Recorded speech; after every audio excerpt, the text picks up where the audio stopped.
Baguhan ka rin ba na katulad ko na gustong malaman at tuklasin ano ang meron sa salitang shadow ban? Ako ang iyong friendly kapitbahay, virtual friendly kapitbahay na si Angel YT Channel. At dito nga sa video na to ay aalamin natin ano ba ang shadow ban? Paano ba nagkakaroon ng shadow ban at paano ba ito maiiwasan para tuloy-tuloy yung paglago natin sa larangan ng YouTube? Kaya, ready ka na dyan, umupo ka lang at tayo'y magkwentuhan ng may puso.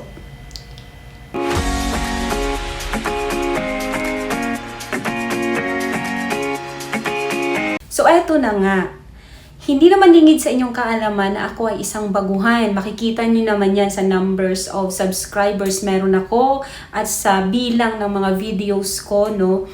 Hindi talaga ako batikan sa YouTube. Kaya ako ay nag-aaral din, kaya ako ay inaalam ko din sa pamamagitan din ng panunood ng mga videos patungkol sa mga baguhang YouTube, paano mag-umpisa sa YouTube, may mga ganun.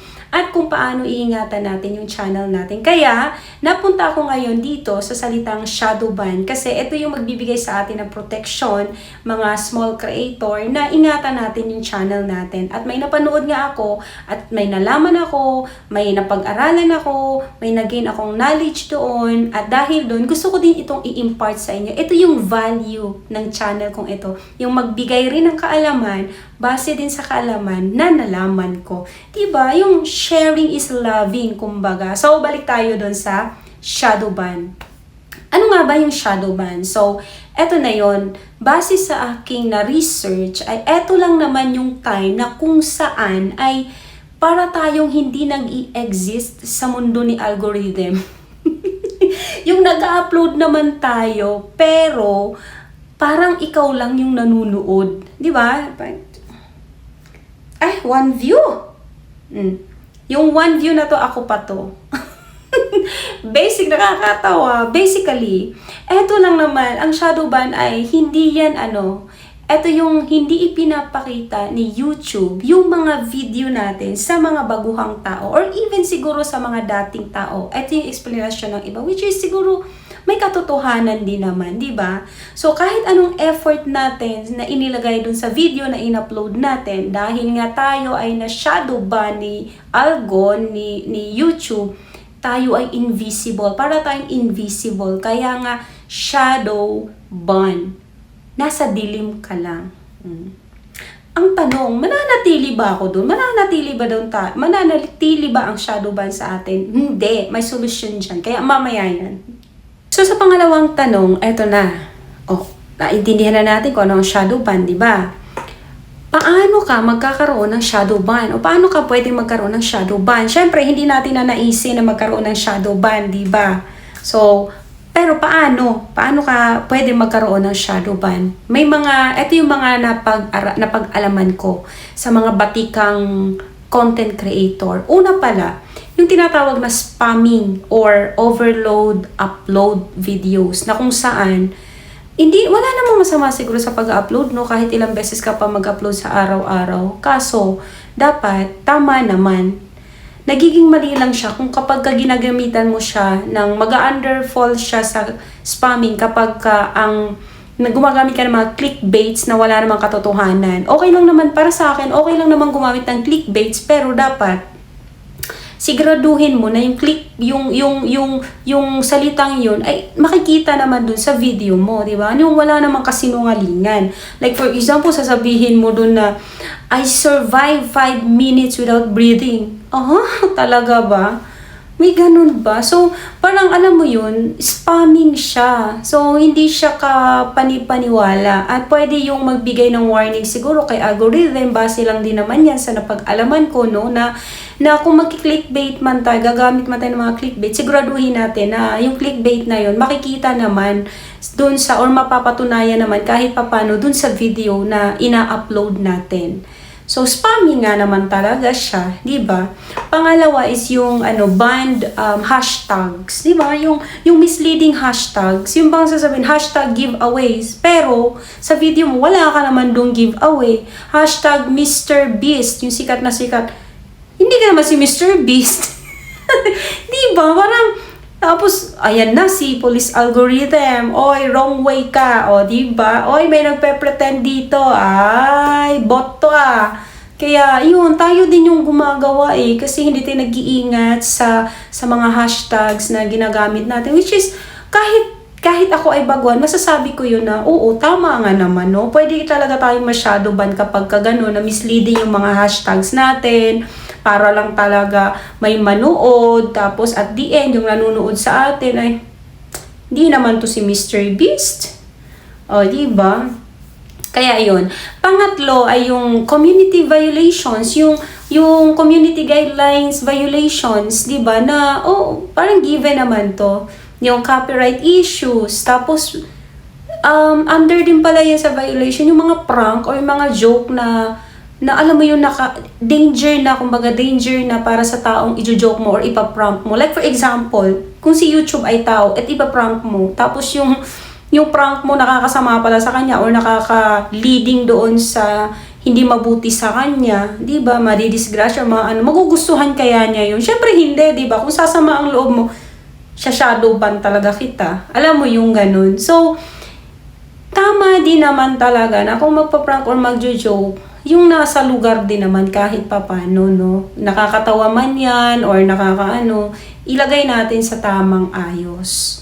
Yun. Pang-apat, yung maraming reports, no? Kaya nga, or wrong or negative engagement. Siyempre, pag yung channel mo nire-report, kahit, alam mo yung, kahit minsan yung channel natin wala namang masamang ginawa, pero may tao talaga na akala mo ay, ewan na lang, tapos magre-report sa channel mo. Siyempre, alam mo yun, lalo na kung yung magre-report ay puno ng inggit, wala tayong magagawa doon. Maaaring kagatin ni algorithm yon or YouTube para i-ban tayo, i-shadow ban tayo.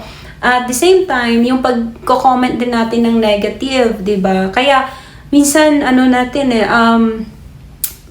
bawasan natin yung kapag papatol tayo sa mga bashers. Kasi, yung mga bashers na yan, minsan sila pa yung magre-report kapag tayo ay pumatol doon sa kanila. Kaya, ignore na lang yan sila, yun yung pang-apat na mga dahilan kung bakit ka pwedeng magkaroon ng shadow ban. Okay? So, eto na yung pangatlo, mga small creator. Eto yung inaantay natin, di ba? This is the part that you've all been waiting for. Char. Eto yung pangatlo, paano ba natin may iwasan ang shadow ban? Di ba? So, number 1 is be real you. Diba? Be authentic. Maging ikaw. Huwag tayo yung purong clickbait. Diba? Be you. Maging ikaw. Diba? Magkaroon tayo, sabi ko nga dun sa nauna kong mga video, diba? Magkaroon tayo ng content na may puso, magkakaroon yan ng connection, genuine connection sa mga manonood sa atin. At maging si algorithm ay, ipapalaganap niya syempre yung video natin. Kasi algorithm, alam ko sa dami na napapanood ko, algorithm loves honesty. Diba? Alam syempre, kapag malalaman naman yan kung totoo yung mga, yung mga ginamit mo, mga clickbait eh. So, be you. No, be authentic, kumbaga. Kasi sa mundo natin ngayon, iilan na lang ang authentic, ang totoo. Diba? Okay, pangalawa ay paano natin may iwasan yung consistency, not craziness. Paano ba yan? Diba, syempre, regular uploads tayo, pero wag naman every hour. Diba? Kasi parang pagpalagay na lang natin na si YouTube ay isang halaman. Hindi naman yan bubuhusan agad ng isang drum para yan siya ay lumago. Hindi. Kailangan everyday yan eh. Kailangan hinay-hinay. Dahan-dahan lang. Dahan-dahan. Diba? Kumbaga, hindi natin agad yan sasabuyan kaagad ng ma-overwhelm. Siguro naman, si YouTube, din yan needs time pa rin yan para i-push yung mga video natin. Kung bombahin natin yan ng ilang oras ng panay-panay upload natin. So, yun lang naman ang aking parang iniisip ko lang. Oo nga naman, regular, pero hindi man every hour, siguro everyday, pero may time ka. Like for me, everyday ako, like 12 a.m., ganyan, para may schedule, kumbaga, consistency. And then, pangatlo, mag-engage tayo genuinely. No, sinabi ko na rin to nung sa una, no? Sabi ko nga, makipagkulitan tayo kahit papano sa audience natin. Nang may katuturan naman yung pakikipagkulitan natin, ano? Tulad na lang, na-amaze ako dun sa channel na pinapanood ko kasi talagang dami kong natutunan sa kanya, no? Nagko-comment ako dun ng magaganda, and then nag-comment din siya sa channel ko. Hindi ko talaga akalain, para ako na starstruck. Kumbaga, ay, si Kuya Lods nag-message. So, nag-reply din ako doon. Kumbaga, genuinely, hindi ko nga asahan na ipakita ni algorithm yung aking channel sa kanya eh. So, fulfilling na yon para sa akin. Then, pang-apat, ito pala kailangan natin i-check yung analytics. Ako wala naman kasi akong hilig dyan eh. Wala akong kalaman sa analytics. Yung pala, basta ito lang nalaman ko, kailangan mong i-check kasi makikita mo doon kung anong time maraming nanonood sa'yo, saan ka tumaas, saang oras ka, o anong video ang mataas sa'yo, pag-aaralan mo. Kumbaga, pag-aaralan mo siya. So, hindi ko siya masyadong i-discuss ngayon kasi hindi pa siya nagsisink in sa akin yung analytics na yan. Pero mahalaga talaga siya. At pang-5, avoid natin yung re-uploading video na kasi gusto mo tong video na to, i-re-upload mo. Hindi pala yun po pwede, kasi parang isipin ni Algo, deja vu? Parang paulit-ulit. O, kaya shadow ban kita ngayon. Ganon. So, wag na tayo mag-re-upload, no? Lalo na kung galing sa ibang channel, i-re-upload natin. Bawal yun.